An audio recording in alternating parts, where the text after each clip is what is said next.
నమస్తే, నేను సిరి. గత ప్రభుత్వ హయాంలో ఏది జరిగినా కూడా అది కరెక్ట్ అని కొంతమంది ప్రభుత్వానికి సంబంధించిన నేతలు, అంటే ఉద్యోగ సంఘాల నాయకులు ఎవరైతే ఉన్నారో రామిరెడ్డి, తను అప్పటి ప్రభుత్వ హయాంలో ఆయన ప్రభుత్వానికి సంబంధించి చాలా పాజిటివ్గా రెస్పాండ్ అయ్యేవాళ్ళు. కానీ ఇప్పుడు అదే ప్రభుత్వం కరెక్ట్గా నడుస్తున్నా కూడా, కరెక్ట్ టైంకి పెన్షన్స్ ఇస్తున్నా కూడా అది తప్పు అని నిలదీస్తున్నారు. అసలు ఇలా ప్రభుత్వానికి సంబంధించి అంటే ఒక పార్టీకి సపోర్ట్గా ఉండడం కరెక్ట్ కాదని తెలిసినా కూడా ఎందుకు వీళ్ళు ఇట్లా చేస్తున్నారు, ఒక పార్టీకి ఎందుకు వీళ్ళు సపోర్ట్గా మాట్లాడుతున్నారు అనే అంశాన్ని మనకు వివరించడానికి మనతో పాటు ఉన్నారు ప్రముఖ రాజకీయ విశ్లేషకులు రాజా సప్పసాని గారు. నమస్కారం సార్. సార్, ఇప్పుడు చూస్తుంటే ప్రభుత్వ ఉద్యోగ సంఘాల నాయకుడు రామిరెడ్డి ఎవరైతే ఉన్నారో గతంలో చూస్తే అది తను ఏం మాట్లాడినా కూడా అప్పటి ప్రభుత్వం వారికి సపోర్ట్గా మాట్లాడినట్టు అనిపిస్తుంది, మనం చూసాం కూడా. కానీ ఇప్పుడు తను మాట్లాడేది ఏంటంటే, ఇప్పుడు ఉన్న ప్రభుత్వం కరెక్ట్ టైంకి అన్నీ చేస్తున్నా కూడా తట్టుకోలేకపోతుంది, ఇంకా ఏదో కొత్త విమర్శలు చేయడానికి ట్రై చేస్తున్నారు. ఇది ఎంతవరకు కరెక్ట్ అంటారు సార్? ఇప్పుడు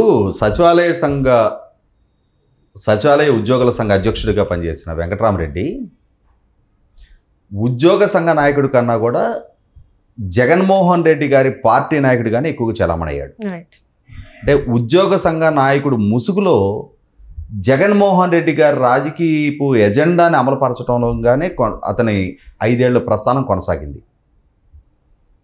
ఈ జగన్మోహన్ రెడ్డి గారి రాజకీయ ఎజెండా అమల్లో భాగంగానే ప్రభుత్వోద్యోగిగా ఉండి 2024 ఎన్నికల ముందు కడప జిల్లాలో బద్వేలు ఆర్టీసీ డిపోలో ఎన్నికల ప్రచారంలో పాల్గొన్నందుకు గాను ఎన్నికల సంఘం ద్వారా సస్పెండ్ అయ్యి ఉన్నాడు. తర్వాత ఉద్యోగ సంఘాల నుంచి కనీస మాత్రపు గౌరవ మర్యాదలు కూడా అతనికి లేవు. ఎందుకు లేవు అని అంటే 2019 నుంచి 2024 దాకా జగన్మోహన్ రెడ్డి గారి ప్రభుత్వం కొనసాగిన రోజుల్లో వాస్తవంగా 2018 నాటికి చంద్రబాబు నాయుడు గారి ప్రభుత్వం 2 డిఏలు పెండింగ్ ఉంచింది అన్న దాన్ని సాగుగా చూపించి ఆనాటి ఉద్యోగ సంఘ నాయకులు జగన్మోహన్ రెడ్డి గారిని అధికారంలోకి తీసుకురావాలనే లక్ష్యంతో ఉద్యోగ వర్గాల్లో చంద్రబాబు నాయుడు గారి మీద విపరీతమైన ప్రచారం చేసి 2019 ఎన్నికల్లో ఏరి కోరి జగన్మోహన్ రెడ్డి గారిని అధికారంలోకి తీసుకొచ్చారు. అందులో కీలక భాగస్వామి ఈ వెంకటరామరెడ్డి కూడా. అటువంటి వెంకటరామరెడ్డి 2018 నాటికి పెండింగ్ ఉన్న 2 డిఏలు సంగతి దేవుడెరుగు.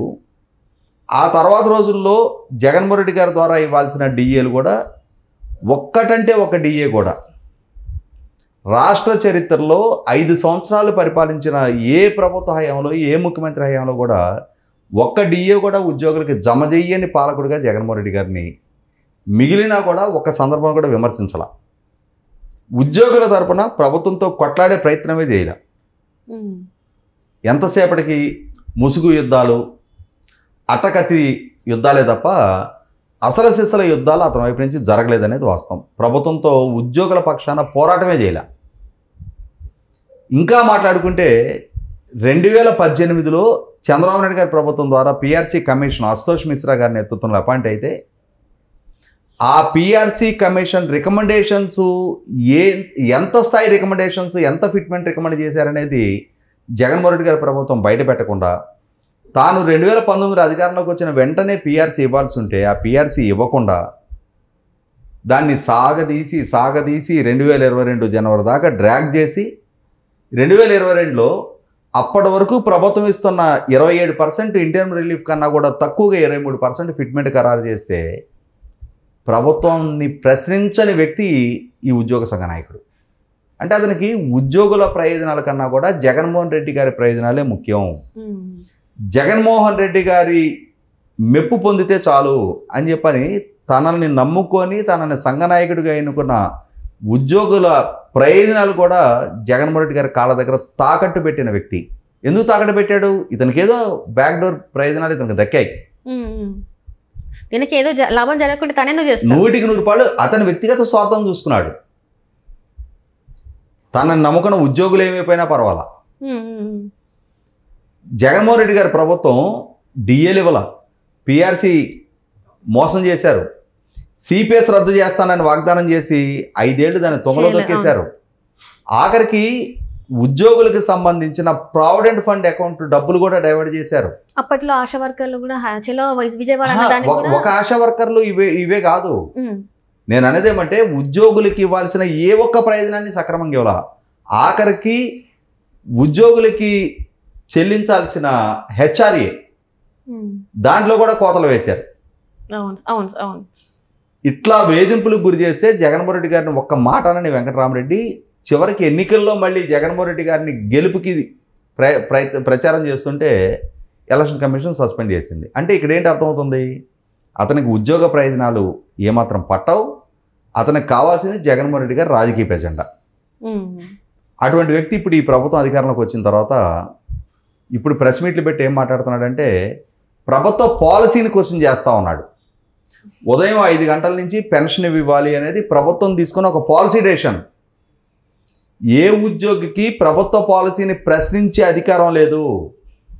నీకు ఆ ప్రభుత్వంతో ప్రభుత్వ విధానాలతోటి నచ్చకపోతే రాజీనామా చేసి బయటకు వెళ్ళిపో. నీకు నచ్చిన రాజకీయ పక్షంలో చేరి ఆ రాజకీయ ఎజెండాను అమలుపరచుకో.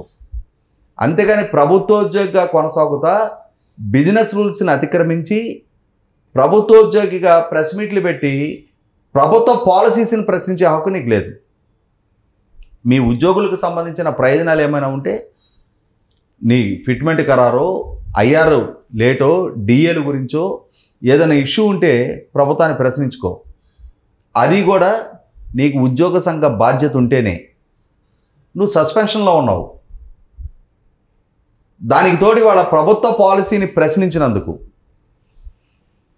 పైగా ఏమంటున్నాడు, ప్రభుత్వోద్యోగులని ఇబ్బంది పెట్టిన వాళ్ళు ఎవరైనా ఉంటే వాళ్ళ పేర్లు రాసి పెట్టుకోండి, భవిష్యత్తులో సమాధానం చెప్తామంటున్నాడు. అంటే ప్రభుత్వోద్యోగులని ఉదయం 5 గంటల నుంచి నెలకి ఒక్కరోజు పెన్షన్ పంచేది. నెలలో 30 రోజులు ఉంటే 30 రోజులు వాళ్ళని ఉదయం 5 గంటలకు లేచి మీరు డ్యూటీ చేయమని చెప్పట్లా.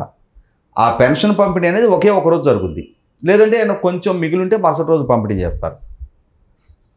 ఆ వర్గాలు చాలా సంతోషంగా పంపిణీ చేస్తూ ఉన్నారు. ఎందుకంటే ఈ వెంకటరామరెడ్డి గారి నాయకుడు జగన్మోహన్ రెడ్డి గారి పాలనా హయాంలో ఏ ఉద్యోగికి 1వ తారీఖు జీతం అందల, ఏ రిటైర్ అయిన ఉద్యోగికి 1వ తారీఖు పెన్షన్ అందల.